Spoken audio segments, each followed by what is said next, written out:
Sa mga kababayan naman si Maudix at mga DDS kasi hindi natuloy yung nausog destabilization rally.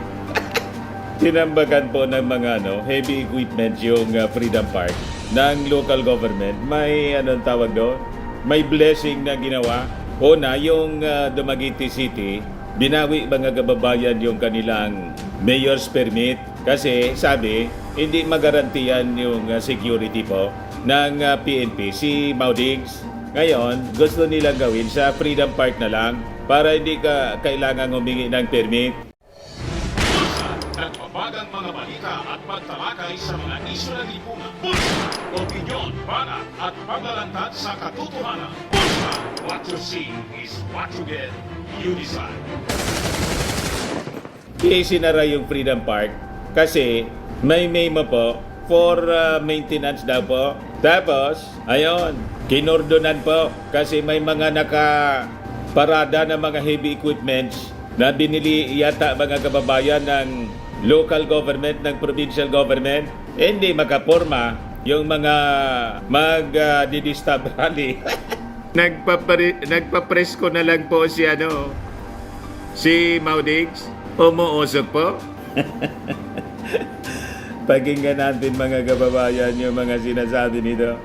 Claim to be a protector of the people. Maraming salamat po. Maraming salamat! Dating Rodrigo Roa Duterte! Tayo po ngayon magmamarcha patungo ng Quezon Park. Doon tayo magtitipon-tipon ng mapayot. Tapos na pala yung speech po ni Maudix. Magmamarcha na lang po daw. Para mailabas ang hinahin laban sa gobyerno. Mga kaibigan, mga taga-Dumaguete, sino ang pinaka presidente ng Pilipinas? Si Harimau siya po ang MC. Mga kapulisan, Magmamarcha na lang. Mensahe po galing kay dating Presidente Rodrigo Roa Duterte. Sulit daw po ang ginawa niyang desisyon na doblehin ang inyong mga sahod at retirement benefits. Maraming salamat mga kapulisan dahil binabantayan niyo ang seguridad ni dating Pangulong Rodrigo Roa Duterte. At sana po, hanggang sa Quezon Park, babantayan natin ang ating dating Pangulong Rodrigo Roa Duterte. Mga kaibigan, kakasabi lang po, pinaalis ang truck natin doon po sa Quezon Park. But before ko mga kababayan bigay sa inyo yung full story ng mga balitang yan, click subscribe muna dito sa ating YouTube channel and hit the notification bell para lagi po kayong updated sa mga kaganapan dito sa ating bansa. Like and share na rin po ninyo ng ating video at huwag na rin po ninyo na skip yung ating mga commercial ads para tuloy-tuloy lang ang pag-unlad ng bagong Pilipinas. Sa mga naganap ng malinis and spacious fitness gym, pumunta na lang po kayo sa aming Colossal Fitness Gym. We also offer Grab car rental with our brand new 2023 model ng Toyota Innova. We also accept booking for those who are planning to travel via PAL, Cebu Pacific and other airline companies, local and international, and Meralco Bills, Aleco Bills, PLDT, etc. Ang Colossal Fitness Gym is located at 3rd floor Security Bank Building, Lanco Business Park, Legazpi City, Albay. For inquiries, look for Gilon Maravillas. Contact number 0966-802-0949. Lagi na pong matao sa amin. Na-set up na rin yung aming mga bagong gym equipments. May treadmill na rin po kami. Ito naman po yung bago naming product na binibenta online. Eye Glow Serum, whitening po siya. Tingnan ninyo yung epekto sa aking anak na architect before and now. Yung mga inquiries po ninyo, dumiretso na lang kayo sa kanyang Facebook account, Riz Maravillas. Ito naman po, Firmax Firming and Lifting Cream, pinapahid po sa mga pulses and affected area. Mainam po siya sa mga pains, mga paninigas na mga kaso-kasuan. Pinapahid-pahid lang po siya sa mga pulses. Ito naman po, Automax Radiant Serum. Sa mukha naman yung application. Anti-aging po siya. You will look 10 years younger than your age. Sa mga cancer patients naman po, baka lang gusto ninyo itong itry. Ningxia Red Mix Fruit Drink. Hindi man po siya gamot, food supplement siya. Kaya lang, gawa siya mga kababayan sa goji berry. Yung goji berry may anti-cancer properties. Yung mga inquiries po ninyo, dumiritso na lang kayo sa aming messenger sa Facebook para masagot namin agad. Ayos pa? Ayos na ayos niya, Mr. Maravillas. Pero whether or not meron tayong truck, patungo po tayo sa Quezon Park, isang Freedom Park, for kakayahan natin magtipon-tipon doon.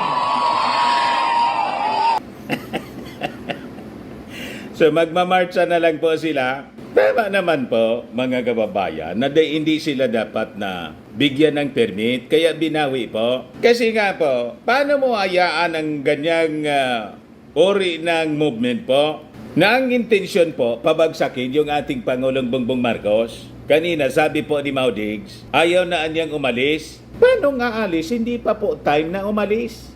Yung ating Pangulong Bongbong Marcos, hindi pa nga po mag 2 years. Sa June 30 pa magto 2 years. Aalis siya po sa 2028 kasi yun ang pag-expire ng kanyang termino bilang presidente ng Republika ng Pilipinas. Ang ayaw pong umalis si Inday. Pinaparesign as DepEd Secretary ng mga nagrarally doon sa Senado. Pero niya, Mr. Maravillas, nagparally din doon sa Senado. Yung mga supporters ni Maudigs, nagparally din kanina. O yan pa, oh. Yan ang rally. Ginawa sa harap ng Senado. Yan, oh.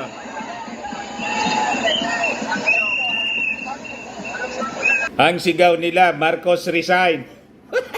Pinapatanan niya, Mr. Maravillas, yung sinagawang rally sa harap ng Senado kahapon ng mga Marcos loyalists. Pinapatan po ngayon. Ayan po, parang mga members ito ng SMNI. Yung grupo ito ni Pacquiao, nagko-cover lang po yung SMNI. Oh.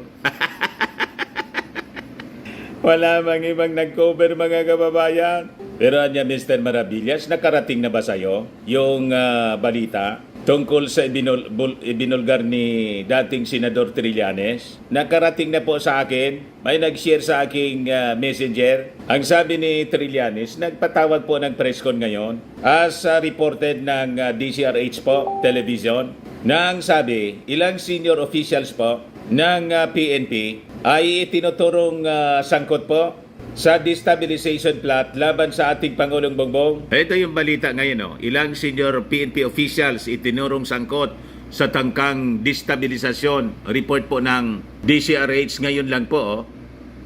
Oh. Si Trillanes yung nagsabi po.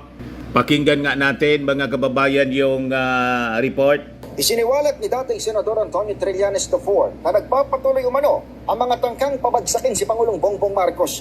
Sa isang press briefing sa EDSA Mandaluyong, ibinunyag ni Trillanes na kabilang sa mga sangkot ng ilang aktibo at matataas na opisyal ng Philippine National Police. Bahagi umano ito ng 4 hanggang 5 beses ng pagsubok sa destabilization plot laban sa presidente. Ayon kay Trillanes, hindi nagtatagumpay ang mga nagdaang ouster plot dahil hindi umano mapasok ng mga mastermind ang Armed Forces of the Philippines. Meron ding 8 na senior officials ng Duterte administration, including Duterte himself, na implicated dun sa kaso. Tahasang idinawit ng dating opisyal kay dating Pangulong Rodrigo Duterte ang tangkang destab para umano iligaw ang publiko sa investigasyon ng International Criminal Court sa war on drugs na nagdaang presidente. Sabi ni Trillanes, sinusubukang pabagsakin ni Duterte si PBBM bagong napipintong pag-issue ng warrant of arrest ng ICC na maaari umanong dumating sa Hunyo o Hulyo. Sa totoo lang, itong ongoing hearing ni Bato de la Rosa, this is part of the ouster plan. No?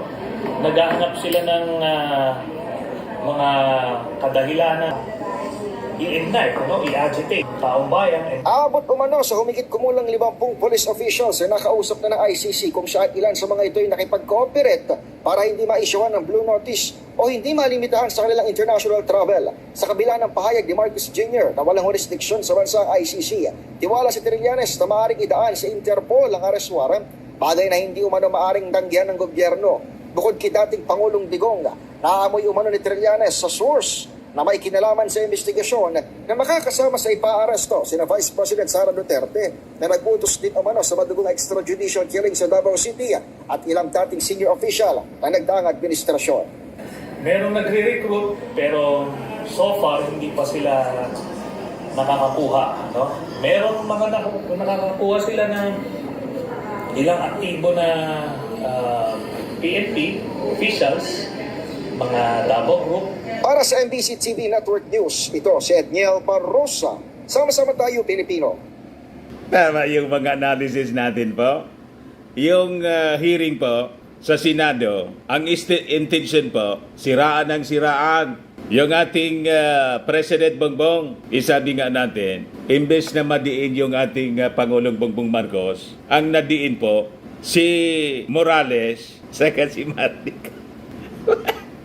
Nakita ninyo ba? Baliktad yung resulta ng investigasyon. Sa continuation kanina po ng Senate hearing, lalong naging kaduda-duda. Kasi yung source, yung informant mismo ni Morales, hindi daw niya maalala kung ano yung pangalan.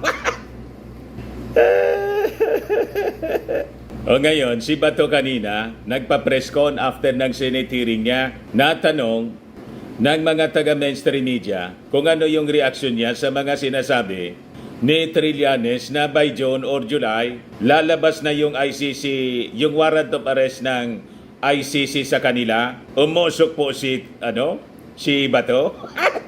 Ayan po, ICC warrant coming, Bato dares Trillanes, go ahead, make my day. Umusok po si Bato. Ito po, parinig ko po sa inyo. Inquiry report po ito. Ayan o. By June or July. Go ahead, make my day, Mr. Trillanes! Yan mo!